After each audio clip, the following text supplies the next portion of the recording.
안녕하십니까. 행복한 아침 이재용입니다. 안녕하세요. 정예인입니다. 새로운 한 주가 시작됐습니다. 오늘은 11월 13일 월요일이고요. 그거 아십니까? 올해가 50일도 채 남지 않았습니다. 빨라요, 빨라. 너무 빨라서 네. 이제 무서울 지경이에요, 정말. 올해 계획했던 것들 잘 이뤄나가고 있는지 좀 봐야 될 것 같고요. 시청자분들도 마지막까지 마무리 잘 하시기 바랍니다. 그나저나 오늘이 서울도 영하예요. 네. 날씨부터 알고 가죠. 날씨 궁금합니다. 마지영 기상캐스터. 네, 안녕하세요. 마지연입니다. 네, 내일은 초겨울 추위가 절정에 달했습니다. 현재 전국 곳곳이 영하권을 보이고 있는데요. 오늘 나가실 때는 꼭 따뜻하게 입으셔야겠습니다. 네, 두툼한 패딩에 목도리, 장갑도 전혀 어색하지 않더라고요. 오늘 날씨 어떤지 궁금한데요. 자세히 전해주세요. 네, 해안가와 제주에는 특보 수준의 강한 바람이 불고 있습니다. 안전사고에 유의해 주시고요. 오늘은 전국이 대체로 맑지만 남부에는 곳곳에 비가 살짝 내리겠습니다. 아침까지 전남 서해안에는 빗방울이 떨어집니다. 울릉도, 독도와 제주에는 5mm 미만의 비가 내리겠고요. 올가을 첫 대설특보가 내려진 제주 산간에는 1에서 3cm의 눈이 오겠습니다. 동해안을 중심으로는 대기가 건조합니다. 곳곳에 건조특보가 발효 중인데요. 화재가 발생하지 않도록 신경 써주시기 바랍니다. 현재 서울의 아침 기온 영하 1.6도, 광주 2.4도, 대전은 영하 2.3도를 나타내고 있는데요. 내일 아침까지 평년보다 기온이 낮아서 춥겠습니다. 한낮에는 서울 7도, 청주 9도, 강릉은 12도를 보일 전망인데요. 바람이 불어서 체감온도는 이보다 더 낮을 전망입니다. 현재 대부분 해상에 풍랑특보가 발효 중입니다. 동해안에는 너울도 유입될 예정이니까요. 해안가에 계시는 분들은 각별히 유의하시기 바랍니다. 날씨 전해드렸습니다.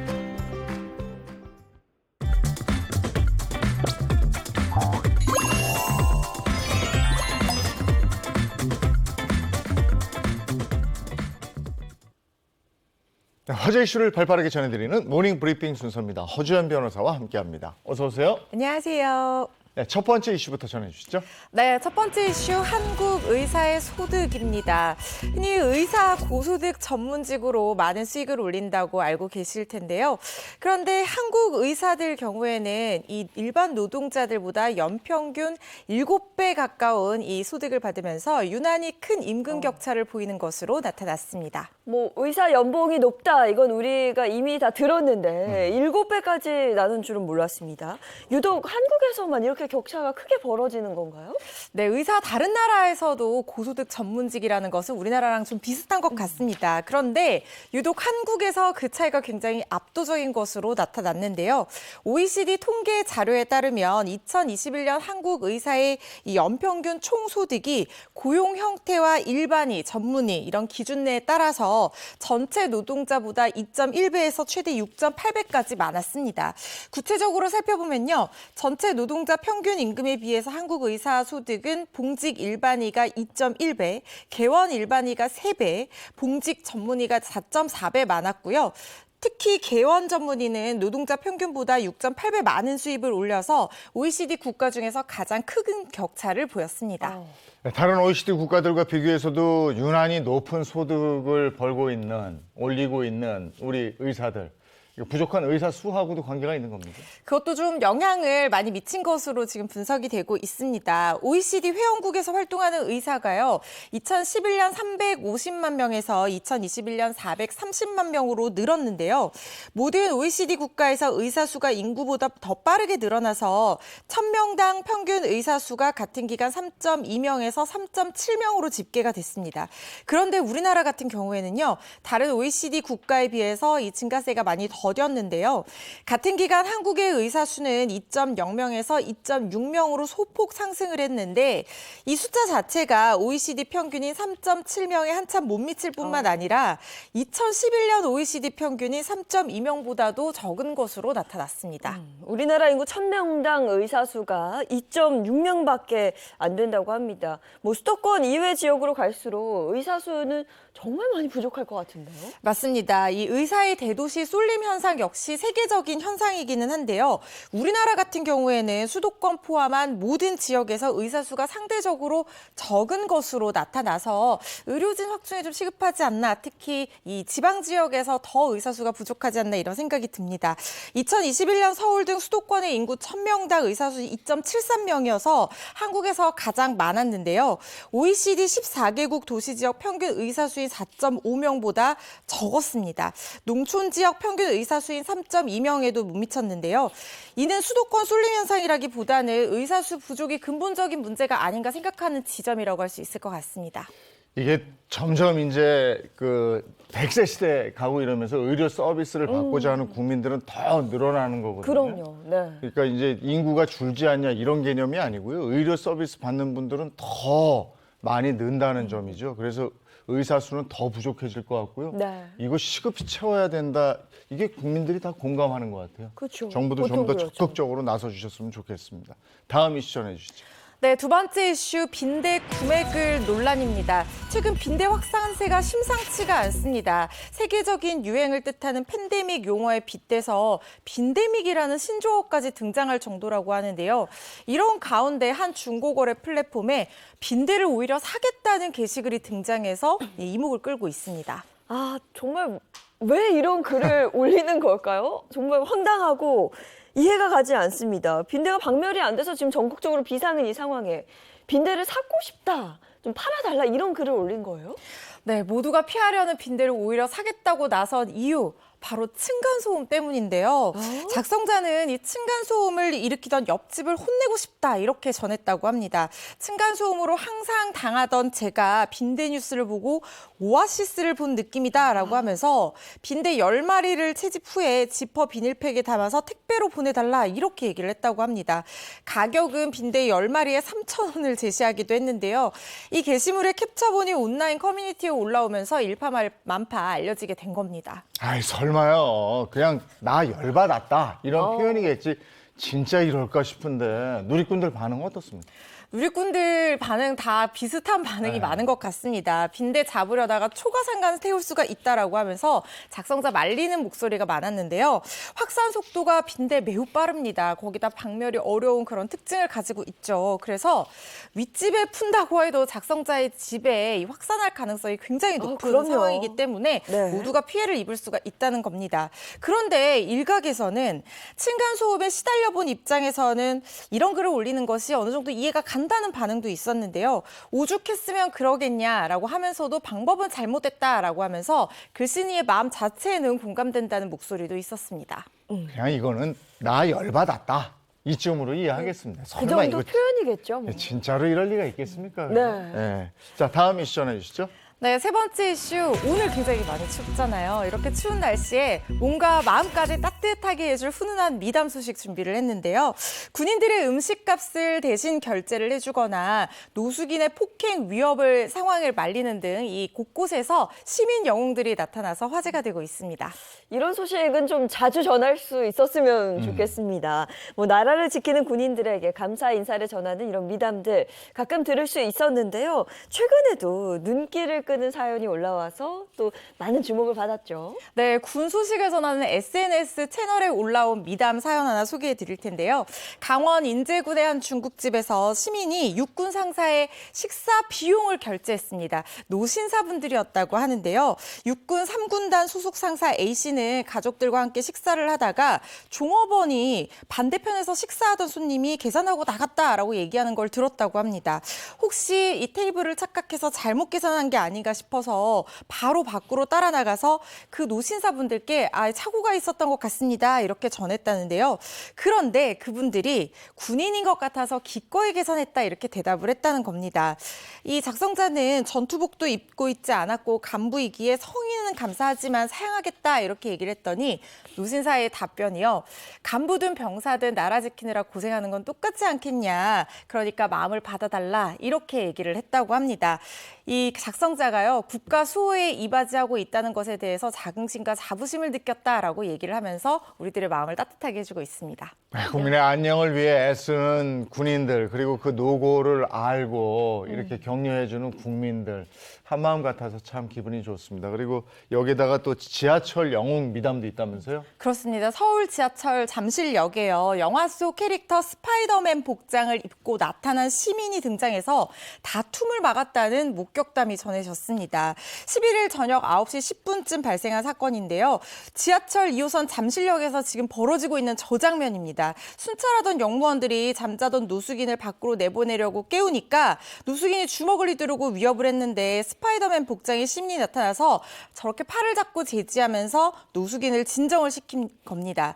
당시 상황 촬영한 동영상 방금 보셨는데요. 스파이더맨의 고령의 노숙인을 제지하는 과정에서 저렇게 양손을 잡고 덩실덩실 춤을 추는 듯한 모습을 연출하기도 했다고 하는데요. 주변 시민들이 무서워하다가 저 모습을 보고 웃음을 터뜨리기도 했다고 합니다.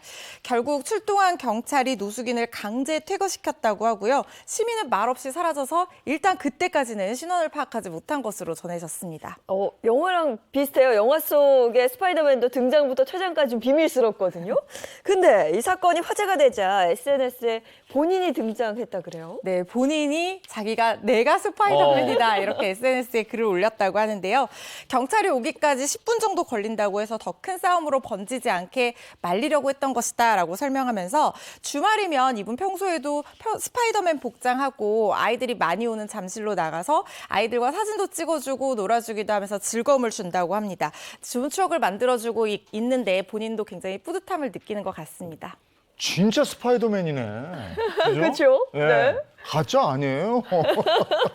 자, 오늘 모닝 브리핑 여기까지 하겠습니다. 허주연 변호사와 함께했습니다. 고맙습니다. 고맙습니다.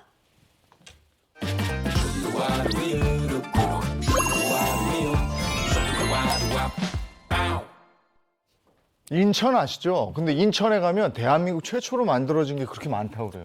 대한민국 최초로요. 네. 어떤 것들이 있죠? 일단 우리가 아는 짜장면 그렇잖아요. 네. 그다음에 호텔도 그렇고 공원도 그렇고 영화관도 그렇고 인천에서 최초로 만들어졌답니다. 야, 이게 뭐 100가지가 넘는다고 그러는데 야, 이런 저 최초라는 수식어가 붙은 이유가 뭔지 인천으로 함께 가보시죠. 하늘과 땅, 바다, 모든 곳에서 길이 시작되는 도시가 있습니다. 국제공항과 국제무역항을 지닌 대한민국의 관문 도시. 과거와 현재, 그리고 미래가 어우러져 색다른 풍경을 선사하는 도시. 바로 인천인데요. 그곳엔 역사의 흔적을 발판 삼아 새로운 도전을 이어가는 사람들이 있습니다. 누구보다 뜨겁게 살고 있는 그들의 이야기를 듣기 위해 소설가 전정희가 인천을 찾았는데요. 발길 닿는 곳, 눈길 가는 곳마다 진한 이야기를 품고 있는 이곳에서 그녀는 오늘 어떤 사람들을 만나게 될까요? 날씨도 너무 좋네. 안녕하세요. 안녕하세요. 소설가 전정희입니다. 군대개항장에 오신 걸 환영합니다. 저희가 걷고 있는 이 길은 어떤 길인가요? 여기가 근대개항되면서 일본 조계지 지역이거든요. 그 중에서 이제 가장 중심되는 길이라고 볼 수 있는데요. 이 길을 일본 사람들은 혼마찌라고 불렀습니다. 혼마찌? 네. 아, 저희는 이제 본정통이라고 불렀고요. 또 은행이 많아서 네. 은행통이라고도 불리기도 했습니다. 과거 은행이었던 이 건물. 지금은 개항장 거리의 역사를 둘러볼 수 있는 박물관으로 탈바꿈했습니다. 이 태극기는 가장 첫 번째로 네. 만들어지고 사용된 곳이 인천이라고 볼 수 있습니다. 아, 그렇구나. 조미소 통상조약을 맺을 때 미국 대표인 슈벨트 제독이 이런 주문을 했습니다. 이게 나라 대 나라로서 국교를 맺는데 네. 우리는 우리의 국기, 성조기가 있는데 당신네 조선은 하나의 국가라고 하면서도 국기도 없냐. 당신네도 국기를 걸어야 될 거 아니냐. 네. 이런 요구를 했다고 합니다. 아, 그래서 그때 참여했던 그 부관으로 참여했던 김홍집 대감이 역관 이응준이라는 사람을 시켜서 태극기를 만들었습니다. 그래서 1882년 5월 22일 날 처음 사용됐다고 하는 것입니다. 그 한국 철도도 가장 첫 번째로 운행된 곳이 인천이라고 볼 수 있는 거죠. 그래서 여기는 이제 그걸 전시하고 있는데요. 화른거 구르는 소리가 우레와 같아서 산천 초목이 진동하고 나르는 새도 따르지 못하더라. 아, 그만큼 빠르다는 그렇죠. 거잖아요. 나르는 새도 못 따라올 정도로 네. 빨랐다고 느꼈던 거죠. 아, 여기 인천에서 그 당시 노량진까지 7개 정거장이었거든요. 네. 거리로는 33.2km였습니다. 그것을 1시간 40분에 갔어요. 그 전에는 우리가 인천에서 서울을 가려면은 12시간이 걸렸거든요. 1883년 개항 이후 선진문물이 도입되면서 인천은 경제, 교통, 문화 등 모든 분야를 선도하는 도시가 되었습니다. 그리고 우리나라 최초의 호텔도 들어섰죠. 대불호텔은 우리나라 최초의 호텔입니다. 이름이 좀 특이한데 왜 대불이라 했을까요? 그 당시 네. 이제 그 일본 사람이 운영을 했는데 그분의 몸집이 이렇게 큰 불상처럼 아. 체격이 좋았던 거예요. 그래서 이름을 대불이라고 줬어요. 그렇군요. 네네.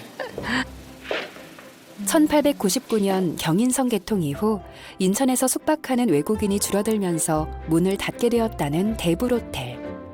지금은 전시관으로 사용되고 있습니다. 그 시절에는 최고였지요, 뭐 그죠? 좋았겠어요. 좋았겠어요. 서양식 호텔이니까 돈 없는 사람들은 여기 오지도 못해요. 돈이 있으니까 여기. 꿈도 못 꾸는 거야 그때는. 그러지. 우리 대한민국 사람 꿈도 못 꾸는 데야. 영감님하고 같이 와갖고 여기서 자고 하면 하나 만들어.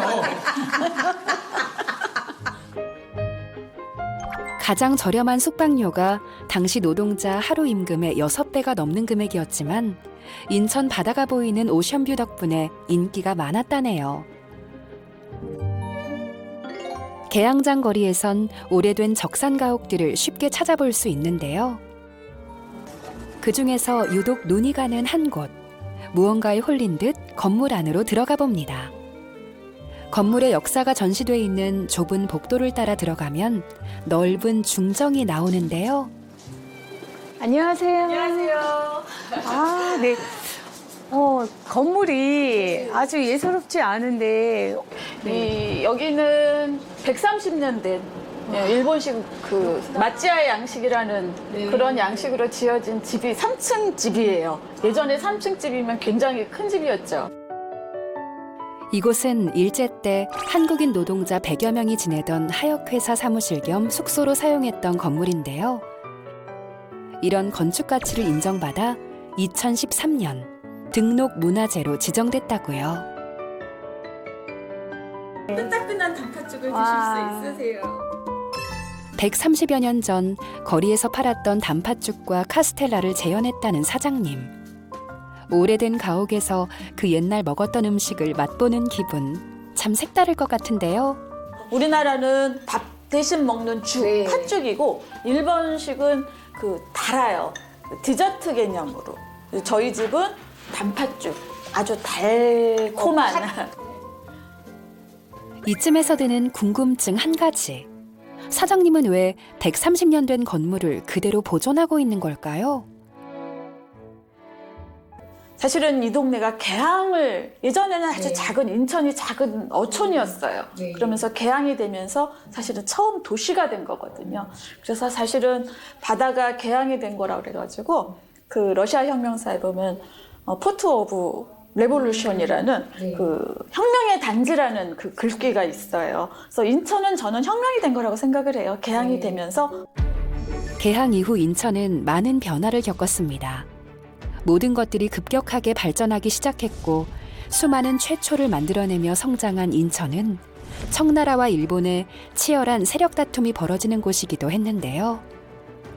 길게 뻗은 이 계단이 바로 그 증거입니다. 이 계단이 바로 청일 조계지 경계 계단이라고 합니다. 오른쪽이 일본, 왼쪽이 청나라로 나뉘어졌다라고 합니다. 청일 조계지 경계 계단을 기준으로 왼편에 위치하고 있는 청나라 조계지. 인천항을 통해 조선에 온 청나라 사람들이 마을을 이루고 살던 곳인데요. 지금은 차이나타운으로 불리는 곳이죠. 인천 차이나타운에서 빼놓을 수 없는 것이 바로 중국집. 빵 사이에 새우살 반죽을 넣고 튀겨 만드는 멘보샤. 현지의 맛을 살리기 위해 일반 식빵이 아닌 중국식으로 만든 특별한 빵을 사용한다는데요. 보기만 해도 군침이 도네요. 이곳의 대표인 장군유 씨는 아버지의 뒤를 이어 중국집을 운영하고 있는 화교 2세로 지금은 아들이 가업을 잇고 있답니다. 3대째 이어진 식당. 세월의 흐름에 맞춰 중식 메뉴도 조금씩 변하면서 명맥을 유지하고 있었습니다. 안녕하세요. 네, 어서 오세요. 아, 네. 안녕하세요. 사장님, 여기 손님들이 상당히 많으시네요. 아, 예. 입구부터 맛있는 냄새가 나는데요. 그러세요? 네. 중국의 독특한 문화를 경험할 수 있어 우리나라의 중요한 관광 자원으로 손꼽히는 차이나타운. 매일 수백, 수천 명이 찾는 곳이지만 이곳에도 어두웠던 과거가 있었다는데요.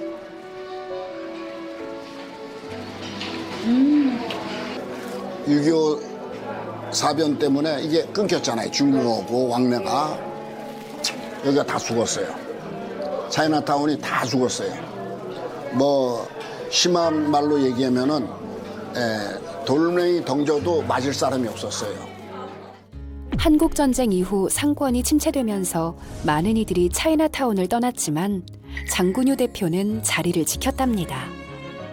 돌아선 사람들을 불러오기 위해 치열하게 새로운 메뉴를 만들었다는데요.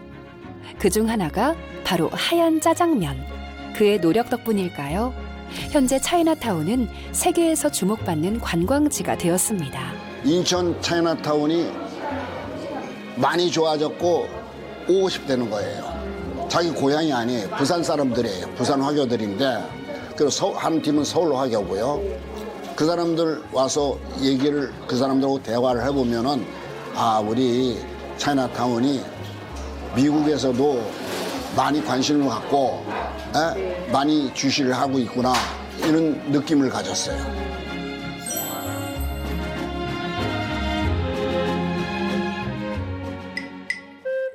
개항장 거리와 차이나타운에 이어 소설가 전정희가 향한 곳은 항미단길이라 불리는 곳인데요. 이곳에선 또 어떤 사람을 만나 어떤 이야기를 들을 수 있을까요? 이곳은 지금 항미단길이라고 명명되어져 있긴 하지만 네. 그 전에는 보물거리, 선고점이 융성하던 거리였어요. 북성포구 옆에 자리한 항미단길. 한때 그물집과 선구점이 성황을 이루던 곳이지만 어업의 중심이 연안부두로 옮겨가면서 지금은 몇몇 원주민들만이 자리를 지키고 있습니다. 뭐 판매는 없고 그냥 역사관식으로. 지금은? 지금은 역사관식으로. 한때 12군데나 되던 그물집이 지금은 2-3군데밖에 남지 않았을 정도로 쇠락해가고 있는 항미단길. 인천의 역사를 고스란히 품고 이곳에 최근 변화의 바람이 일고 있습니다. 오래된 골목이 품고 있는 추억과 향수를 이어가기 위해 뜻있는 사람들이 모여 항미단길 살리기 운동을 펼치고 있는 것인데요. 예전에 오래된 어른들 내지면 오래된 역사와 과거의 이 길을 지키고자 아니면 지금 현재 이 길을 지키고자 노력하는 저 같은 사람 그리고 미래의 이 길을 갖고 갈 젊은이들이 여기 와서 좋았다. 이 길은 뭐지? 그리고 돌아가셔서 항미단길을 걸었었더니 너무 행복해. 그 항미단길을 다시 가보고 싶어라는 생각이 들게끔 이 길을 유지하고 이 길을 가꾸어 가고 싶습니다. 세월의 흐름에 따라 기억 속에서 잊혀져 가던 항미단길이 예술과 문화라는 새로운 모습으로 되살아나듯 지금은 쓸모가 줄어든 인천 내항에도 새로운 희망이 싹트고 있는데요. 사람들은 이것을 제물포 르네상스라 부릅니다. 인천이 꿈을 키우면은 그것이 바로 대한민국의 미래가 될 것이라고 하는 확신입니다. 이미 시작되었습니다.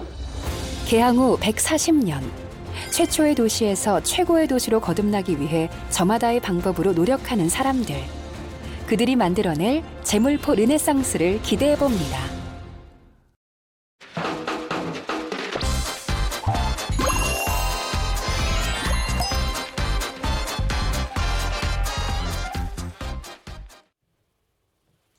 최신 경제 소식을 더 알기 쉽게 전해드리는 더 핫한 경제 시간입니다. 방송인 박수림 씨 그리고 이민중 기자입니다. 어서 오세요. 안녕하세요. 반갑습니다. 자, 오늘은 어떤 소식 준비하셨어요? 네, 이 지난해 우리 기업 대다수가 사실 힘든 시기를 보냈습니다. 이 글로벌 경기 둔화로 인한 수출 감소로 인해서 국내 200여 개 주요 기업들의 이 순이익이 27% 정도 급감했다고 합니다. 많이 떨어졌네. 네, 그런데 이상한 점은 이 어려운 시기에 연구 개발, 즉 R&D 개발 투자는 8조 원 이상 늘렸다고 합니다.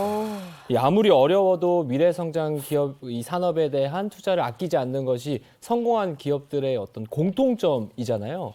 그래서 오늘은 이 향후 100년간 한국을 먹여 살릴 이 첨단 신기술에 대해서 살펴보겠습니다. 네, 다른 걸 아껴도 미래에 대한 투자는 아끼지 않겠다. 역시 성공한 기업은 남다른 경영 전략이 있는 거예요. 네, 앞으로 우리 대한민국을 이끌어갈 미래 기술 어떤 것들이 있을지 궁금한데요. 하나씩 소개해 주시죠. 나는 조선의 16대 왕 인조다. 내 국에 독극물을 넣을 수 있었으니 나를 독살하는 자가 있자. 김이상궁 맛을 보게. 그래요. 조선시대에 수라상, 임금님 수라상에 독이 들어있을 줄 몰라서 미리 맛을 본 김이상궁이 현대판에도 등장을 했습니다. 바로 디지털로 구현한 이게 전자혀예요. 자, 식품업계 엘사는요, 자사의 식품연구소에서 신맛, 짠맛, 쓴맛, 떫은맛, 감칠맛, 단맛까지 총 6가지 맛을 측정하는 전자혀를 개발하는 데 성공했습니다. 그뿐만 아니라 제품의 향기 패턴을 분석하는 전자코, 전자귀, 전자눈, 그리고 소비자의 호감도를 수치화하는 뇌파 분석 기술까지 구현했습니다. 이런 기술을 활용해서 소비자가 가장 만족하는 가장 맛있는 음식을 만드는 등 다양한 곳에 활용할 수 있다고 합니다. 야, 이거 재밌네요. 네. 맛을 수치화할 수 있다. 그럼 예를 들어 소리까지 맛있는 과자 이런 걸 만들어낼 수 있다는 거잖아요. 괜찮죠. 또 우리 콩으로 대체육을 만드는데 네. 그걸 뭐 맛은 제대로 구현을 한다고 해도 그래도 고기 맛은 못 따라가잖아요. 그렇죠. 이런 것도 그러면 활용할 수 있겠네. 최근에 어떤 곳에 활용되고 최근에 있어요? 재밌는 분야에 이 기술이 적용이 됐어요. 야구 선수들 경기 중에 뭘 가장 많이 먹어요? 껌. 씹고 즐기고 뜯고 맛보는 네. 그 껌을 만들었습니다. 운동선수 중에서 평소 긴장을 풀기 위해서 껌을 많이 씹잖아요. 근데 엘사가 선수 개개인이 선호하는 껌의 맛, 크기, 질기기 정도를 분석해서 선수 맞춤형 껌을 특수 제작했습니다. 현재 엘사에 소속된 야구단과 골프단 선수들이 맞춤형 껌을 제공받고는 만족스럽다 이런 후문을 남겼습니다. 이처럼 맛을 측정하는 첨단 기술이 푸드테크 산업에서 무궁무진하게 활용될 것으로 기대가 됩니다. 선수들도 나한테 맞는 껌을 이렇게 씹으면 네. 또 집중력도 높아지고 경기 성과도 더 좋게 그럴 수 나오겠네요. 네. 저 껌 궁금한데요. 자, 그러면 또 다른 미래 유망 기술 어떤 것들이 있을까요? 네, 이번에는 이 우주로 가보겠습니다. 민간이 우주 개발을 주도하는 뉴 스페이스 시대에 맞춰서요. 이 국내에서는 H사가 항공 우주에 투자를 아끼지 않고 이어가고 있습니다. 이 H사는 지난해 한국항공우주연구원과 이 누리호 고도화 사업에 공동 주관하는 기업으로 선정이 되고요. 올해 5월 누리호 3차 발사를 성공적으로 마쳤습니다. 현재는 2025년에 이뤄질 4차 발사를 준비하고 있습니다. 이 사업은 정부가 6,870억 원의 예산을 투입해서 민간 체계 종합기업을 육성 지원하는 것으로 이 H사는 2027년까지 항우연이 보유하고 있는 이 누리호 종합기술과 발사 운용 기술 경험을 이전받을 예정입니다. 이뿐만 아니라 민간 인공위성 또 우주선, 각종 물자를 우주로 수송하는 우주 수송 사업도 추진할 계획입니다. 미국, 중국 등등 해서 이게 세계적인 추세인 것 같아요. 이게 뭐 막대한 비용도 들고 그래서 국가가 모든 걸 주도했던 사업인데 이게 민간으로 점점 가고 있는데 글쎄 우주에서 가장 큰 경제 효과를 낼 수 있는 게 뭐예요? 위성 사업도 있지만 이 가장 궁극적인 목표는 우주 자원 확보라고 하는 효과를 기대할 수 있을 것 같습니다. 가령 달에는 이 헬륨-3라고 하는 희귀 자원이 다량으로 매장되어 있다고 하는데요. 이 헬륨-3는 탄소 배출이나 방사능 걱정이 없는 청정 에너지원인데 문제는 지구가 아닌 달에만 존재한다고 합니다. 이 달에만 매장된 것만 채취해도 전 세계의 인구가 10,000년 넘게 쓸 분량의 전기를 생산할 수 있는데요. 하지만 현재 기술로는 달에서 3일 반 정도만 체류할 수 있을 뿐 자원을 효율적으로 채취하거나 운반하는 단계는 이루지 못한 상태입니다. 이 단계를 먼저 이루기 위해서 강대국들이 양보 없는 기술 경쟁을 펼치고 있는 상황입니다. 현재 우리나라 또한 2032년 달 착륙, 또 2045년 화성 착륙이라는 이 우주 경제 로드맵을 가지고 정부와 민간이 협력해 나가고 있는 상황입니다. 네. 그래서 전 세계가 우주 개발에 힘쓰고 있었던 거네요. 과연 우리도 우주 선진국 반열에 들 수 있을지 기대가 됩니다. 네. 저게 또 자원이 저렇게 있네요. 그리고 또 다른 미래 유망 기술은 뭐예요? 우주 산업이 좀 너무 먼 미래처럼 느껴진다 하시는 분들이라면 좀 가까운 미래에 볼 수 있는 그런 기술인데 일명 하늘을 나는 택시 UAM입니다. 우리나라 UAM 사업이요. 2025년까지 국내 상용화를 목표로 올해 실증 사업 1단계 착수를 했습니다. 그러니까 민간 기관과 공공기관이 총협동해서 작전을 펼치면서 속도전을 내고 있는데, 자, 가령 국내 정유사 G사의 경우에는요, 자사의 주유소 네트워크를 활용해서 수직 이착륙장을 구축할 계획입니다. 그러니까 주유소는 전국 어디든 고르게 분포되어 있고요. 천장이 개방되어 있어서 비행체가 이착륙하기 쉽다는 그런 특징이 있습니다. 그 UAM의 이 주요 거점으로 떠오르고 있는 거죠. 그 어렸을 때 그 과학 그림 그리기 대회 하면 저는 그렇게 하늘을 나는 택시를 그렸었거든요. 저도 그랬어요. 그죠? 네. 근데 이제 정말 하늘을 나는 택시를 볼 날이 머지 않았습니다. 와, 그럼 말씀하신 것처럼 주유소만 잘 활용을 한다면 이착륙장 만드는 그 시간도 단축할 수 있겠어요? 주유소에 하늘을 나는 택시 정류장이 생겨서 탁 내려서 거기서 주유하는 거예요. 그건 안 될 것 같은데. 야, 이게 상상이 아직 안 되거든요. 네.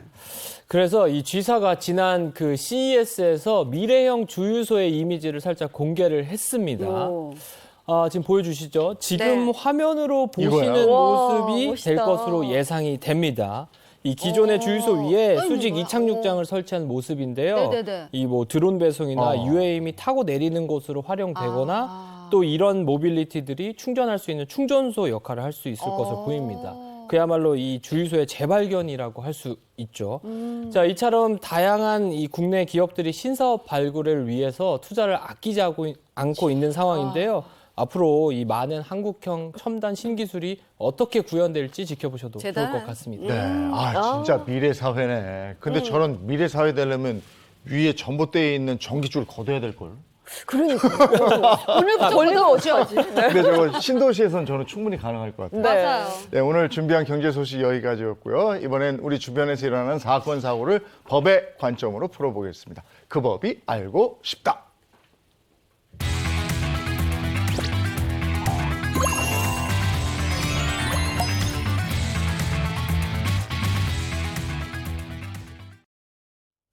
네, 월요일을 항상 유쾌하게 만들어주는 분입니다. 이호선 상담심리 전문가예요. 어서 오세요. 안녕하세요. 반갑습니다. 네, 반갑습니다. 그리고 어려운 법을 쉽고 또 재밌게 풀어주시는 이인철 변호사, 허주연 변호사 함께합니다. 어서 오세요. 안녕하세요. 어서 오십시오. 반갑습니다. 네, 오늘 주제 뭔가요? 네, 그 법이 알고 싶다. 오늘의 주제는요. 이 0 하나 잘못 붙여서 3억 아파트를 30억 원에. 그럴 수 있어요. 3억 아파트를 30억에 샀다니 이게 어떻게 된 일일까요? 참 안타까운 실화입니다. 이 실화를 꽁트로 준비해봤습니다. 주인공은 제가 맡고요. 친구 역할은 이호선님, 그리고 부동산 경매를 담당하는 직원은 장혜인님이 맡겠습니다. 자, 사연 속으로 고고! 남편이 은퇴하고 나니까 돈 들어올 때는 없는데 나갈 때만 많더라고요. 하는 수 없이 연금을 받기까지 허리띠를 졸라맬 수밖에 없었습니다. 그런데 오랜만에 만난 동창은 저랑 다르더라고요. 노년에도 돈을 펑펑 쓰면서 온몸에 부티가 좌르르 흐르는 겁니다. 야, 아이고 봉선아! 이게 얼마만이야? 아이고, 나 고등학교 때 니 짝꿍 여기 있구나 너. 근데 니 짝꿍이었잖아. 기억 안 나? 수림이구나. 잘 지냈어? 뭐 봉선이는 내 그 개명 전 이름이고 지금 좀 럭셔리하게 바꿔서 호선이라고 해. 봉선이나 호선이나 꽃은 개찜이다 얘. 아유, 너 근데 진짜 코 지지 흘리고 고등학교 때 너 콧물 지지 흘리고 막 그랬었는데 촌스러웠는데 지금 조금 나아졌다? 그래, 너 참 얘나 지금 나 눈치 없는 건 똑같다. 너 진짜 그 일관성 있다 얘. 그러냐 여기는 뭐 어쩐 일이니? 나 아르바이트 하러 왔어. 너도 아르바이트 하러 왔어? 아니 나는 건물 관리차 잠깐 여기 들렸지. 이 건물 내 거거든. 이 건물이 호선 빌딩이었니? 건물주 됐어? 뭐 경매로 하나 뭐 싸게 나왔길래 그냥 뭐 하나 샀어. 뭐 늙음하게 우리가 월세 받으며 살아야 되지 않겠니? 언제까지 관자를 이렇게 막 기름칠하면서 막 그렇게 살겠어. 안 그러니? 그래. 야, 나도 심심해서 운동 삼아 이렇게 알바하러 온 거지 뭐. 아무튼 봉선아, 호선이라고 그랬지. 나 바빠서 먼저 간다. 자존심 상해. 자존심 상해. 봉선이 쟤는 어떻게 건물주가 됐지? 아까 뭐 경매. 그래, 나도 경매 한번 해볼까? 한 푼이 아쉬운 황혼기에 임대료를 따박따박 받는 친구를 보니까 여간 샘나는 게 아니더라고요. 그래서 저는 친구 따라 강남 가듯이 경매 시장에 뛰어들었고 거짓말처럼 첫 입찰에서 낙찰에 성공했습니다. 어머! 낙찰이야, 낙찰! 3억에 샀으니까 어머 시세보다 20%나 싸게. 웬일이야? 나 경매에 소질 있나 봐. 공부에 소질이 없는데. 저기요. calm down. 진정하시고요. 예. 아니 1등으로 쓰셔서 낙찰이 된 건 맞아요. 맞는데 금액을 좀 보세요 좀. 금액. 3억이 아니라 30억이라고 쓰였어요. 어머! 일시백천. 어머 웬일이야? 뭐 30 없는데 정신 좀. 미안해. 공을 하나 더 썼네. 지우자. 지워서 이렇게 취소. 자, 취소할게요. 아니 취소요? 네. 아니 무슨 마트 물건 샀다고 취소하는 줄 아시나? 이거 취소하시려면요 보증금 10% 그거 포기하셔야 돼요. 하여튼 이런 분들이 꼭 한 번씩 나온다니까. 아니 제 보증금을 좀 포기하라고요? 아유. 어떡하냐. 남편 이 사실을 알면 나 큰일 난다. 나 이혼 도장 찍을 것 같은데 어떻게 이인철 변호사님 만나야 되고 어떻게 복잡해. 안 돼. 숫자 딱 하나 잘못 썼을 뿐인데 피 같은 노후 자금을 날리게 생겼습니다. 경매에 무턱대고 뛰어들었다가 크게 실수했어요. 제 노후 자금을 구할 방법은 없을까요? 아이고, 어떡해.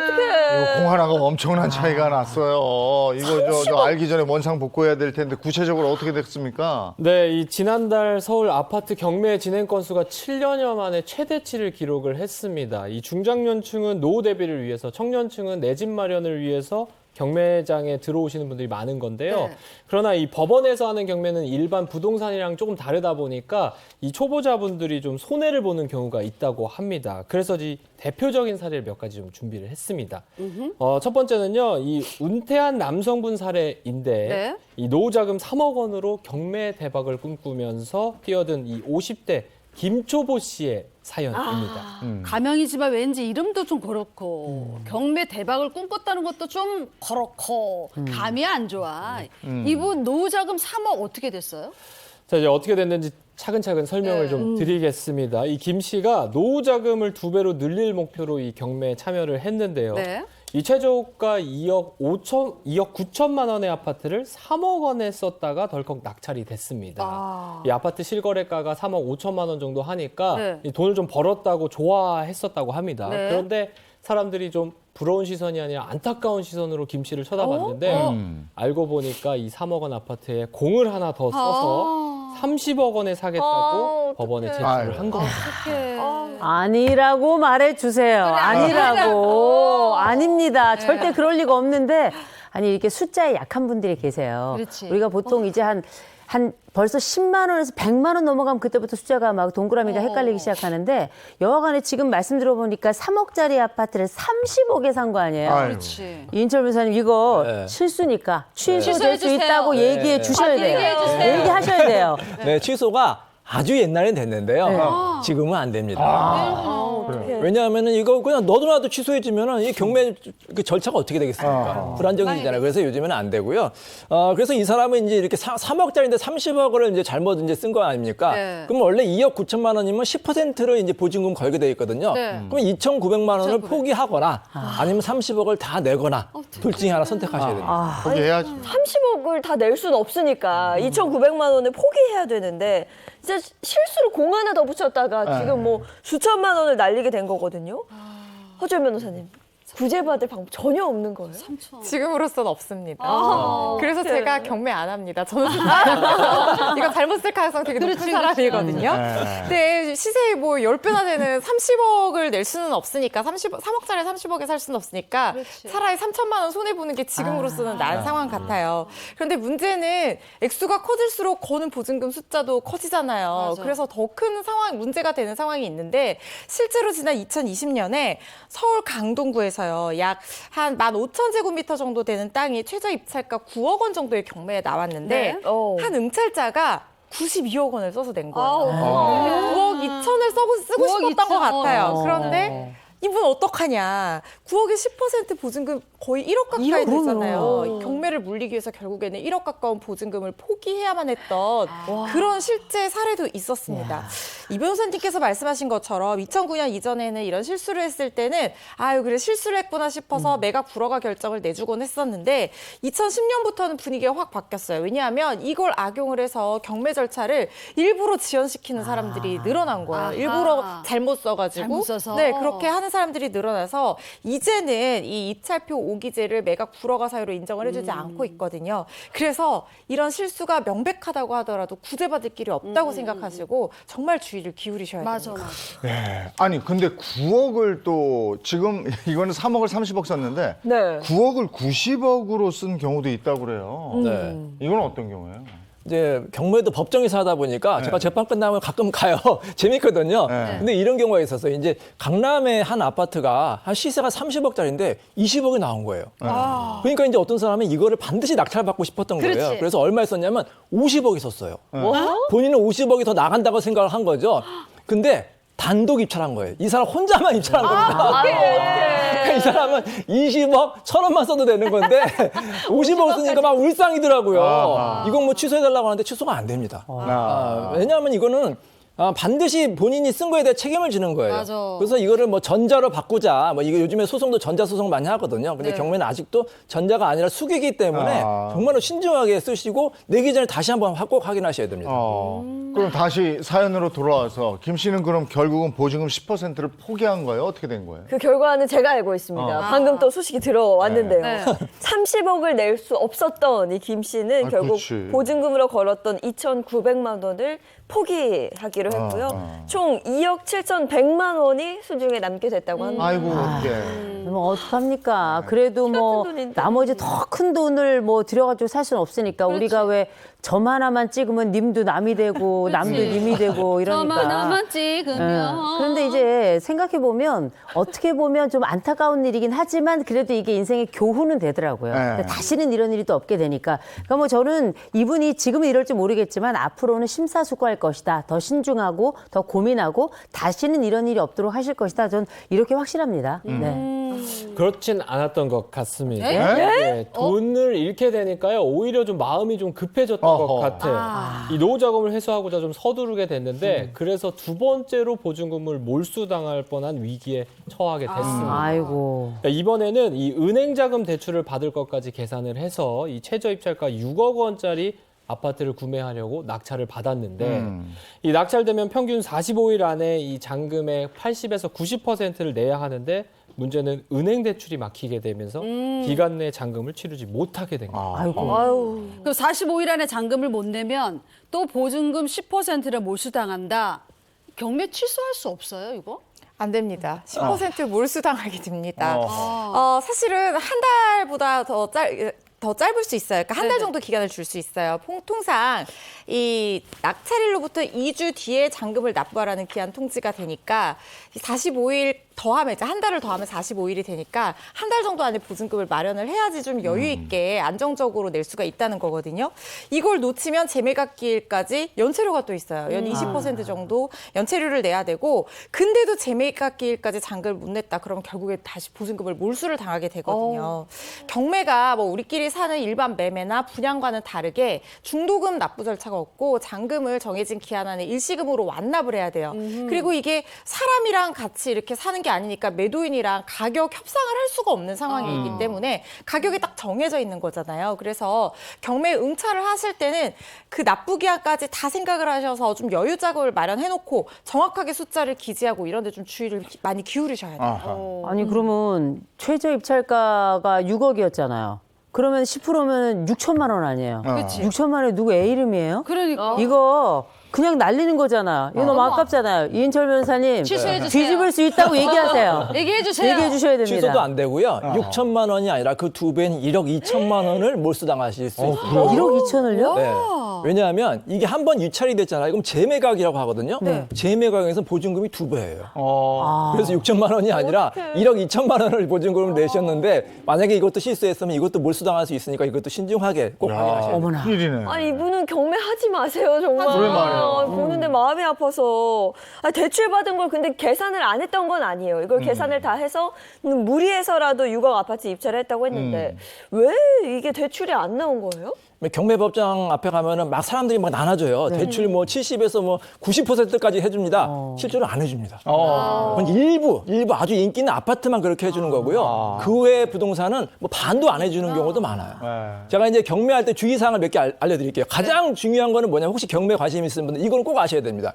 선순위 임차인이 있는지 반드시 확인하셔야 돼요. 선순위. 임차인이 있는지 모르고 낙찰받았다가 임차인의 보증금을 그대로 본인이 다 떠안아야 됩니다. 그다음에 유치권 같은 것도 조심하셔야 돼요. 뭐 엄청나게 싸게 나오는 물건 여러분 이제 길 가다 보면 그 건물에 새 건물에 막 유치권 행사 중 이런 거 있죠. 이런 거 싸게 나와요. 근데 나중에 유치권자가 안 나가면 정말 그 공사 대금도 다 물어줘야 되는 경우가 있고 또 얼마 전에는요. 강남에 아주 인기 있는 아파트가 1억 원에 나왔어. 1억 원에. 어떻게 된 거냐? 가등기가 돼 있는 아파트인 거예요. 가등기가 돼 있으면 나중에 내가 소유권을 뺏길 수도 있거든요. 그래서 반드시 권리 분석을 꼼꼼하게 하시고 공부도 많이 하신 다음에 그다음에 신중하게 접근하셔야 됩니다. 공부해야 아니 근데 이 댁은 지금 이번 보증금까지 날리게 되면 진짜 노후 자금이 얼마 안 남는 거예요. 그러니까요. 결국에는 이렇게 됐습니다. 김 씨는 이 경매 보증금으로 걸었던 1억 2천만 원을 날리면서 최종 1억 5천 100만 원이 남게 됐다고 하는데요. 처음에 이 3억으로 시작한 이 노후 자금 절반 정도가 남은 겁니다. 뭐 부동산이며 아무것도 사지 못했는데 1억 5천 100만 원 남은 거예요. 아이고. 이거 보면 어떡해. 주변에 경매로 부동산 싸게 샀어 이런 사람은 진짜 많거든요. 네. 근데 뭐 내가 이런 실수해서 돈 날렸어 이런 사람이 잘 없는 것 같더라고요. 없어요. 그러니까 이런 주의점이 있다는 것도 좀 알아야 될 것 같아요. 네, 요새 그 뉴스 보니까 매매는 줄어드는데 경매 엄청나게 늘어나고 있다 이런 얘기 많이 나오는데 그 전문가들 얘기 들어보니까 크게 두 가지 건수들이 많이 나온다는 거예요. 하나는 영끌 매물, 또 한 가지는 그 전에 우리가 깡통 전세라고 한참 있었는데 그쵸? 요새 또 깡통 전세 막 난리더라고요. 요 두 가지 매물들이 많이 나온다고 하는데 요런 매물들일수록 진짜 조심해야 되지 않겠나. 그리고 이분들이 사실 우리가 뉴스로만 보지 그게 내일이라고 생각해 보세요. 맞아. 이거 눈물 없이 들을 수 없는 이야기입니다. 정말 심장 도려내는 이야기인데 우리가 이런 거 생각해 볼 때 이게 또 남 얘기만은 아니기 때문에 우리가 두 가지 기억해야 될 것 같아요. 하나 심사숙고 또 하나 신중 결정. 네. 두 가지 꼭 기억하셔야 될 것 같습니다. 그리고 뭘 하실 때 내가 아는 거 해야 돼요. 요즘에 유튜브 이런 거 막 보고 이거 내가 할 수 있을 것 같으니까 몇 개 들은 다음에 그냥 하거든요. 책도 보시고 한번 실험 삼아 뭐 도전도 해보시고 이렇게 해야지 무턱대고 그냥 퍽 가면 큰일 납니다. 예. 번수들이 얼마나 많은데요, 도처에. 예. 자, 그 법이 알고 싶다. 여기까지 하겠습니다. 고맙습니다. 고맙습니다.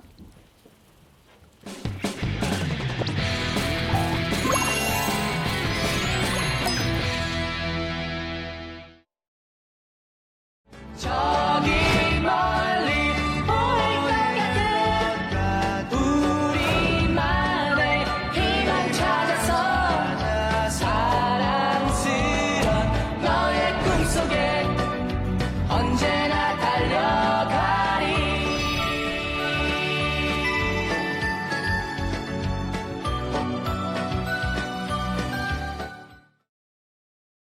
세대 간의 갈등을 대화로 풀어보는 시간. 라떼는 말이야. 수능. 네. 목요일입니다, 목요일. 예. 야, 벌써 이렇게 됐어요. 시간 정말 빠르죠. 네. 올해가 수능이 시작된 지 딱 30년째 되는 해라고 합니다.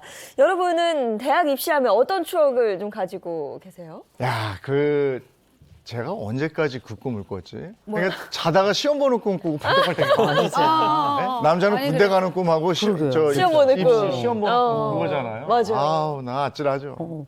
저는 학력고사 때 너무 추웠어요. 네. 그냥 추워가지고 춥지 않았어요? 늘 추웠는데 제가 있던 교실은 더 추웠던 것 같아요. 막 덜덜덜덜 떨면서 시험 봤던 기억이 나는데 또 시험 보는 도중에 화장실 너무 가고 싶은 거예요. 맞아. 정말 땀 삐질삐질 흘리면서 정말 죽는 줄 알았습니다. 지금 저 8호 학번들인가 네. 수학 문제가 역대급으로 어려웠대요 그때. 맞아요. 그래요? 수학 50점이 서울대 네. 경영학과 봤었죠. 야. 건설의 91학번 네. 이렇게 얘기를 하잖아요. 야. 그랬었어요. 근데 이게 50점이. 저 입시가 네. 그때그때 다르잖아요. 그래가지고 아마 시험 본 절차, 대학 들어가는 절차가 다 다를걸요? 아마 다 다를 겁니다. 네, 네. 세대별로 겪은 게 다를 거라서 오늘 한번 짚어보려고요. 관련된 사연을 하나 준비해 봤는데요. 한 회사에서 학력고사 세대 부장님과 수능 세대 신입사원이 크게 부딪혔다고 합니다. 부딪히지. 이들이 왜 크게 부딪혔는지 사연 한번 보겠습니다. 요즘 신입들은 말이야 체력이 너무 약해. 우리 때 태어났으면 체력장 빵점 맞아서 대학도 못 가는데 말이야. 부장님도 참 대학 갈 때 체력장을 왜 해요? 요즘은 대학 갈 때 체력장도 안 해? 역시 학력고사 세대가 더 힘들었다니까. 에이, 학력고사보다 수능 세대가 더 힘들죠. 학력고사가 더 힘들어? 수능이 더 힘들다니까요. 자네 대학 가려고 덕거리랑 달리기 해봤어?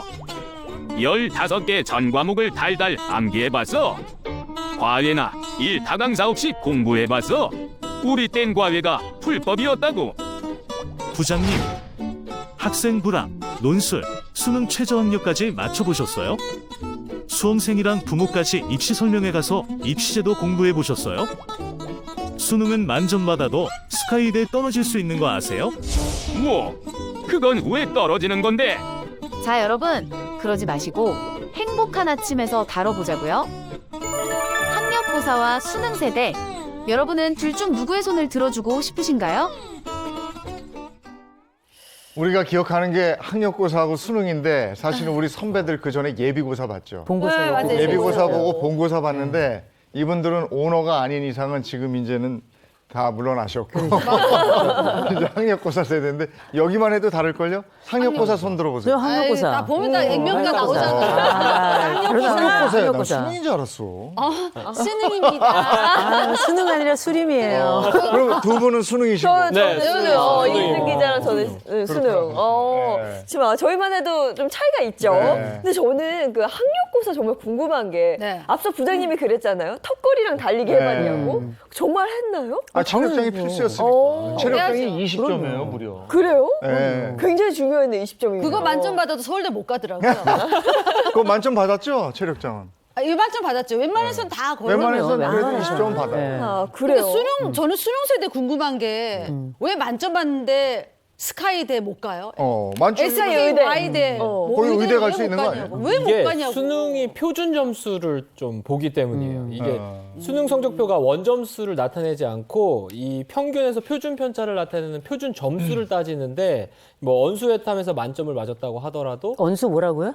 좀 천천히 해서. 언수 뭐라고요? 네. 언어, 수리, 외국어, 탐구 영역에서 만점을 맞았더라도 이 탐구 영역에서 혹시 이제 난이도가 좀 낮은 거에서 만점을 맞았다고 하면 더 높은 난이도를 선택한 탐구 영역에서 한 개 틀린 이 수험생이랑 점수가 같게 되는 겁니다. 어렵다. 아니 근데 학력고사 세대에서 볼 때는 수능이 너무 복잡해요. 그리고 뭐가 그렇게 많아. 전형이 너무 많아요. 근데 학력고사 심플해요. 그냥 필기 320점, 만점. 체력장 20점. 20점, 340점 만점, 300점 이상 간단해. 받으면 그냥 서울대 가는 거고. 그렇죠. 그 밑에 막 이렇게 막 몰려 있고 막 그러네요. 이렇거든요. 근데 지금 수능은 뭐 원점수가 어쩌고 표준 점수가 어쩌고 모르겠어. 복잡해서. 경매하는 거지, 경매.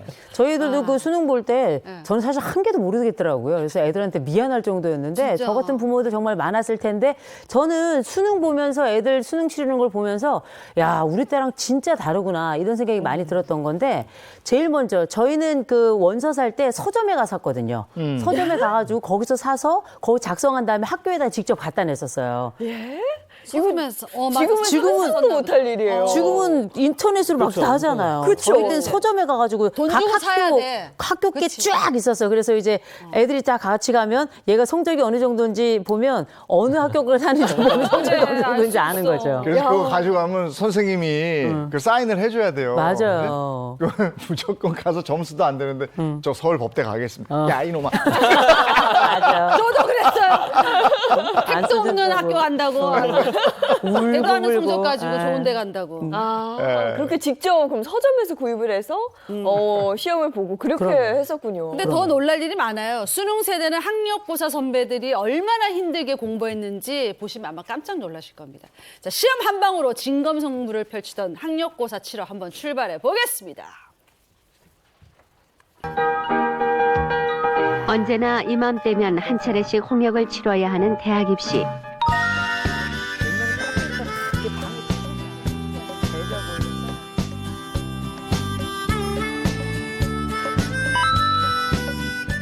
마감 시간 직전까지 학부모와 함께 눈치 작전을 펴면서 이리 갈까 저리 갈까 망설이며 부모의 마음을 태웁니다. 두 바퀴로 가는 자동차 네 바퀴로 가는 자전거 1986학년도 대학 입학 학력고사가 11월 20일 전국에서 일제히 실시됐습니다. 경찰 순찰차와 사이드카도 수험생들을 태워서 해민봉사의 흐뭇한 일면을 보였습니다. 이날 고사장 문 밖에는 고등학교 1, 2학년과 선배들이 나와서 시험장에 들어가는 자기 학교 학생들에게 따끈한 차를 대접하며 격려했습니다. 남자처럼 머리 깎은 여자 교문 밖에서는 수험생들 못지않게 자녀들이 좋은 성적을 올리기를 바라는 학부모들의 정성된 기원이 있었습니다. 아이 비 오는 날 신문 파는 애 복잡하고 아리송한 세상 위로 오늘도 물론 앞으로 더 고생스럽고 수월한 시험 방법이 나오겠지만 먼저 학생들도 평소에 체력 단련을 조금씩 쌓아놔야겠습니다.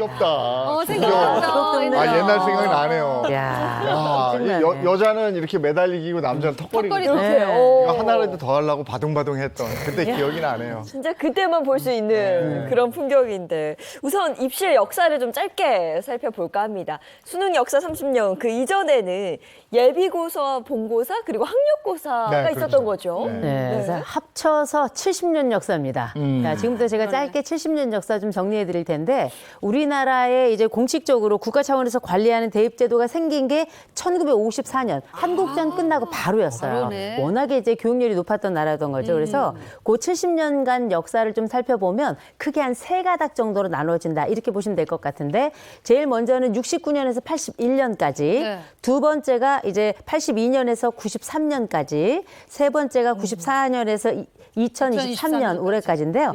일단 69년에서 81년까지를 보시면 이때 13년간 예비고사하고 본고사가 있었어요. 이때 한날 한시에 예비고사가 먼저 딱 치러지면서 전 국민이 이때 아무것도 못하고 다 이날 어떤 일이 벌어질지 다 가슴 졸이면서 같이 지켜봤는데 경찰차가 수험생 실어 나른 곳 이때부터입니다. 이때부터고 그리고 나서 이제 1980년대 이제 전두환 대통령이 딱 들어오면서 사교육을 줄이겠다 하면서 과외가 전면 금지가 딱 됐죠. 맞아. 그러면서 우리가 이때 이걸 730 교육 개혁 조치다 해서 이때부터 과외만 없어진 게 아니라 본고사가 본격적으로 폐지가 됩니다. 이때 폐지됐구나. 네, 그러면서 이제 82년부터 학력고사가 93년까지 12년의 역사를 자랑하면서 진행이 되게 되는데 일단 한 번 딱 시험 보고 이때 모든 게 다 결정이 돼요. 맞아요. 아 정말 이때 저도 시험 봤던 일인이었는데 한판승부지. 지금 생각해보면 살짝 억울하기도 합니다. 그리고 나서 이제 우리가 요새 보는 94년부터 2023년까지 수능이 30년 역사 동안 이제 이어지게 되는데 엄청나게 본고사 봤죠, 학력고사 봤죠, 그다음에 지금 수능 보고 있는데 그나저나 수험생들과 또 학부모들의 마음은 그때나 지금이나 똑같은 것 같습니다. 맞아. 저는 이 대학 가려고 학생들이 이 체력 테스트 하는 게 제일 신기했거든요. 예.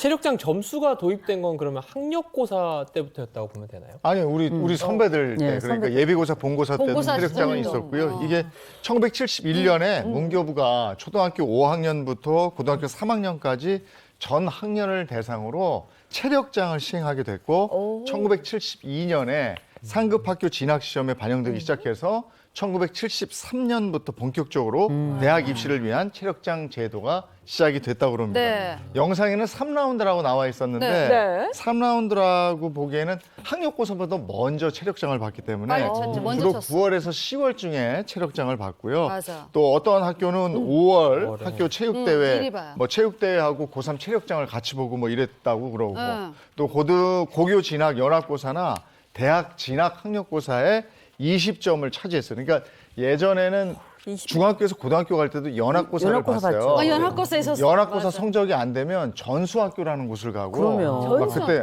그런 데가 있었어요. 지금 외국어 대학, 특성화고. 외국어 고등학교 이런 거 있죠. 네, 뭐 외국, 그게 몇 외국. 개는 옛날에 전수학교였어요. 그래서 그때 들어갔는데 외국어가 지금 저 동창회 가면 나 외고 출신이야 이런 것도 있고. 그렇군요. 학력고사 시간에 이런 별도로 할 게 없었기 때문에 체력장하고 중간중간에 쉬는 시간에 연습하고 막 맞아. 그리고 우리나라 이 초기 체력장은 유럽의 종목을 참고해서 도입했다고 하더라고요. 어떤 종목을 주로 봤던 거예요? 저 때만 해도 6종목이었는데 그 전 세대는 8종목이었어요. 그러니까 윗몸 일으키기는 저는 있었는데 그때는 윗몸 일으키기하고 윗몸 앞으로 굽히기가 있었어요. 그러니까 왕복 달리기가 또 있었어요. 그다음 턱걸이, 던지기, 도움 닫기, 멀리뛰기, 100m 달리기, 오래 달리기 이렇게 8종목이 있었는데 1979년부터는 그러니까 이게 뭐 시설과 검사 인원이 부족하다는 이유로 6개 종목으로 축소가 된 거죠. 그 남녀별로 따져보면 아까도 말씀드렸지만 남자는 턱걸이, 여자는 매달리기. 맞아. 그 남자는 1000m 달리기, 오래 달리기, 여자는 800m. 근데 1000m도 이게 3분 39초 안에 들어와야 돼. 이게 힘들어. 여자는 800m에 4분 13초 안에 들어와야 돼. 그 힘들어서 실신하는 애도 있고 졸도하는 애도 있고 막 맞아요. 끌어주는 친구도 있고 막 장난 아니었어. 저는 이렇게 의자를 밟고 매달리기 할 때 의자 밟고 올라와서 철봉 딱 잡고 있잖아. 탁 이러고 있어. 네. 준비 시작. 의자 탁 빼잖아. 그럼 안 돼, 힘이 안 돼. 그 다음에 요령이 생겨. 준비 시작. 여기 걸치고 있는. 맞아요. 맞아. 속이 막 멍들어요. 탁 빼라 선생님. 그럼 끝까지 선생님 끝. 그리고 13초 버텼잖아요. 저거 오래 달리기를 통해서 담배 피는 애하고 안 피는 애. 해활량이. 그 당시에 참. 다 걸렸어 그때 다 걸렸어. 그럼 이 체력이 안 좋아서 점수를 못 받은 친구들도 있을 거 아니에요? 있죠. 사실 이제 공부를 잘하는 친구들은 체력이 좀 안 좋을 수 있을 것 그렇죠. 같아요. 네. 이런 친구들은 좀 어떻게 했어야 돼요? 근데 뭐 큰 걱정할 게 없는 게 그냥 기본이 15점이었어요. 거의 그래, 거의 20점인데 15점이 기본이고 그래도 좀 한번 뛰어보겠습니다. 그러면 16점 16점이고. 줍니다. 그렇기 때문에 엄밀히 말하자면 응시를 안 한다 하더라도 이제 기본적으로만 그냥 가져가면 맞아. 5점 정도 차이밖에 안 났으니까 큰 문제가 되진 않았는데 이게 어디 대단한 데 가서 공식적 검증을 하는 게 아니라 각자 자기 학교에서 해요. 맞아요. 학교에서 하니까 웬만하면 봐주고 친구들 저도 봐주고 막. 평소에는 매달리기 하면 무조건 빵초거든요. 네. 그러나 이제 그날은 어떻게든 붙어만 턱에 붙어 있어요. 있으면 그래서 네. 간신히 좀 맞았습니다. 그래서 뭐 사실상 비중이 그렇게 뭐 대단했다라고 볼 수는 없긴 합니다만 그래도 그때는 이제 1점 차이가 크니까 5점 차이도 만만한 건 아니었죠. 지금 드는 생각은 수능 세대여서 참 다행이다. 아. 저는 이런 거 정말 못하거든요. 근데 그때는 체력은 국력이다. 맞아. 그리고 수업에 교련이 포함되어 있던 시기였기 때문에 그렇지, 교련. 이게 이제 필수적으로 들어갔던 거고. 네. 근데 부작용도 있었죠. 이거 체력장 하다가 사망하는 사고가 발생했습니다.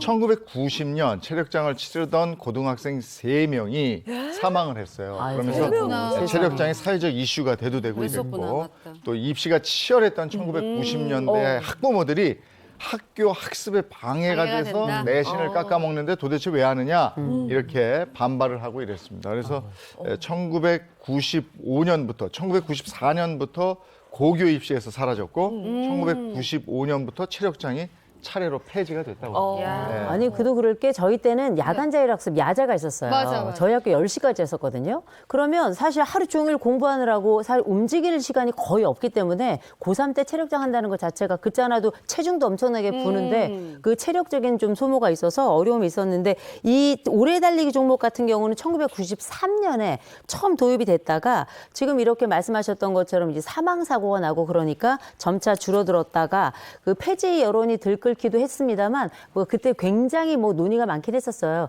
근데 뭐 저희 입장에서 안 하면 땡큐였죠. 네, 이렇게 해서 이제 체력장이 입시에서 사라진 건데 그런데 제가 요즘에 들었던 거는 다시 체력장을 좀 부활시켜야 된다 뭐 이렇게 얘기하시는 분도 있다고 하더라고요. 그러니까 학력고사 체력장 부활을 주장하는 사람들이 있어요. 그러니까 이게 폐지된 이후에 학생들의 체력이 급격히 떨어졌다 이런 부모들이 있기 때문에 지금 다시 부활시키자 이런 얘기가 나오고 있는데 특히 오늘날 학생들의 그 체력 저하가 심각한 수준이라고 합니다. 초중고 학생 비만율이 2014년에 11.5%에서 꾸준히 늘어가지고 2019년에는 15.1%까지 상승했어요. 많이 늘었네. 그러니까 코로나19 시기를 거치면서 신체 활동 축소가 많이 이렇게 더 심각해졌잖아요.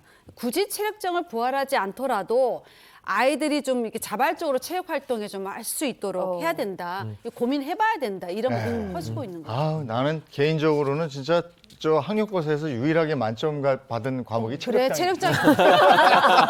저도 그래요. 그 체력 하나는 뭐. 네. 자, 그리고 저는 그 학력고사 제도 중에 가장 눈에 띄는 게요. 선지원 후 시험 이 제도가 있더라고요. 이거는 수능과 완전히 정반대되는 개념인 거죠. 아, 이거 이제 세대별로 조금 나누어지는데요. 우리가 1982년부터 87년생까지는 87년도까지는 선 시험 보고 그다음 후 지원이었어요. 이게 우리가 뭐 생각할 때 상식이죠. 네. 맞아. 근데 88년부터 93년까지 딱 6년 동안만 선 지원하고 후 시험이었어요. 그러니까 이거 저도 선 지원 후 시험이었거든요. 근데 이때 생각해 보면 아니 내가 점수도 안 나왔는데 그냥 학교를 정해야 되는 거예요. 그러니까 이게 어떻게 내가 점수를 시험을 잘 본 사람은 진짜 너무 억울한 거고요. 근데 그게 아니라 내가 간 학과가 예를 들어서 40명을 뽑아. 근데 39명이 지원을 했어. 그럼 나는 몇 점을 맞든지 당첨. 그렇지. 이게 사실 굉장히 좀 문제가 많다 이런 얘기가 있었습니다만 억울한 사람도 있었지만 운 좋은 사람도 있었다는 거. 네. 아니, 눈치만 잘 보면 대학에 갈 수 있다. 이거. 그렇죠, 그렇죠. 이거 진짜 좀 억울하면서 또 한편으로는 좋아하는 분들도 계셨을 거고요. 그때는 그 눈치 작전이라고 그렇죠. 예, 아예 대놓고 얘기했었어요. 막판에. 그러니까 그거를 그때 왜 대학 졸정제를 잠깐 한 적이 있어요. 네, 졸업 정원이라고 해서 졸업 정원을 좀 늘리면서 조금 많이 뽑을 때가 있었어요. 그때는 시험 점수를 가지고 맞는 학교를 이렇게 선택하고 과를 선택해서 그 과는 공란으로 써놔. 선생님이 그 공란으로 줘. 네. 그러면 그 원서를 가지고 해당 대학에 가요. 그래서 거기서 끝까지 눈치를 보는 거지. 그렇지. 마지막까지. 무슨 과 몇 점 몇 대 1. 이게 학교 방송국에서 나와요. 맞아요. 제가 그 바람에 아나운서 돼야지 했어요. 이게 천상의 소리였거든. 무슨 과 몇 점 몇 대 1, 무슨 과 몇 점 몇 대 1. 끝까지 가지고 있다가 좀 경쟁률이 낮은 과에 지원을 하면 그렇죠. 되는 거니까. 끝까지 그랬어요. 그 당시에 뭐 전기대 떨어지면 후기대하고 그거 떨어지면 다시 전문대 이렇게 지원할 수 있었잖아요. 맞아요. 그러니까 수능 정시하고 다른 점이 수능은 가군, 나군, 다군 뭐 이렇게 대학 세 곳과 산업대, 전문대 제한 없이 넣을 수 있었잖아요. 네. 근데 학력고사는 무조건 많아야 2군데 아니면 3군데였어요. 이런 차이점이 있었던 것 같아요. 거기 예비고사 때 주로 전기대, 후기대 있었고 맞아요. 학력고사 초반이었던 것 같아요. 네. 예, 그리고는 이제 학력고사는 주로 눈치 작전. 그렇죠. 아무튼 올 시험 다 잘 봐야 될 텐데. 맞아요. 이제 목요일 날 수능 앞두고 네. 저희가 옛날 라떼는 마리아로 우리 시험 볼 때 얘기도 한번 나눠봤습니다. 네. 여러분 힘내시고요. 그럼요.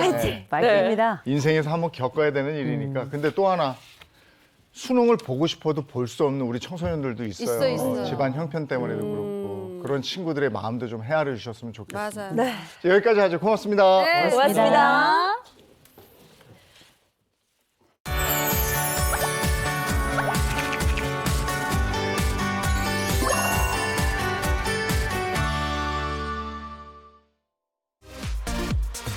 대한행정사회가 지난 9일 국회도서관 대강당에서 국민의 권리구제와 행정사의 권리 신장을 위한 2023 하반기 학술대회를 개최했습니다. 이날 대한행정사회 황혜봉 회장, 김교흥 국회 행정안전위원장, 석종현 한국토지공법학 회장을 비롯한 전문가들이 참석해 행정사에게 행정심판 대리권을 부여해야 한다고 주장했는데요. 이어 전문 자격을 갖춘 행정사가 취약계층과 어려운 소상공인들의 대리인으로 나서면 국정의 불만이 많이 해소될 것이라고 설명을 덧붙였습니다. 황해봉 회장은 지난 2017년 행정사법 개정안에 행정사의 대리권이 포함되었다가 입법 예고 단계에서 법안이 수정됐는데 이번 토론회를 시작으로 행정심판 대리권을 반드시 확보하겠다는 포부를 밝혔습니다. 어제 저녁에 산책하는데도 진짜 추웠는데 오늘 더 춥잖아요. 네, 때이른 추위가 정말 절정에 달했습니다. 오늘도 옷차림 따뜻하게 하고 외출하셔야겠습니다. 좋은 하루 보내시고요. 저희는 내일 아침 7시 30분에 돌아올게요. 행복한 아침, 행복한 하루 되십시오. 고맙습니다. 고맙습니다.